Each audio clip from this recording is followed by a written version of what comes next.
Ya, rakan-rakan, Assalamualaikum warahmatullahi wabarakatuh. Ya, di kilometer Lehplu, Kampung Rawaiti,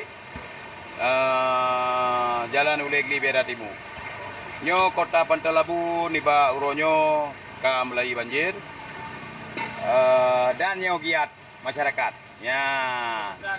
Di kamu saya ka banjir ka pegligut. Ya, kawanan. Jadi nyo kunyo faktor sumbat iya ni kalau. Makanya yang terharapkan kesadaran warga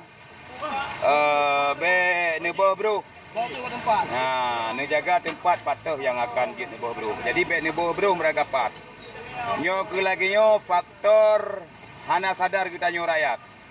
Hana sadar kita nyo masyarakat. Oh te ujian lagi meno nyo kunyo yang terasakan. Nyan kalau nyo pak kecil hayan. Nyo pak kecil Kampung Rawaiti. Payah terjun ro karena apa kau nyan desa kau nyan. Nyo belah rano dusun Nungkumar kajik bajalu. Menang.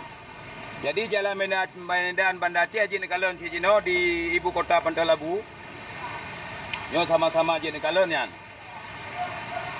Ibu kota Pantalabu nyo pertigaan Simpang Rawaiti. Nyan iya tu jalan Medan Banda Aceh. Dan juga Haji Nekalon ya Nekalon, yang arah Haji. Juga terjadi genangan air berkisar 50 cm di ibu kota Pantalabu. Hujan deras terus mengguyur dari Jumat sampai hari ini. Minggu belum reda, masih sangat deras. Nyo jalan ibu kota dan yang jalan Medan Banda Aceh di kota Pantalabu. Jadi mungkin banjirnya berat tungku-tungku Bandung. Ya, ni kalau. Nyo tabite terkait dengan persoalan banjir ibu kota. Ya.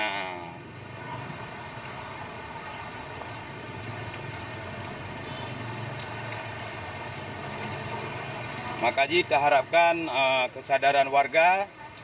Nyo ni kalian bro, nyo ni boh lampari, nyo ni boh sembarangan.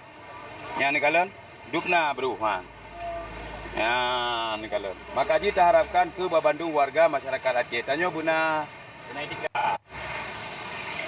Dan busumatih dalam halnya, beta bro sembarangan. Wate lagi nyo mandum akan terasakan bencana.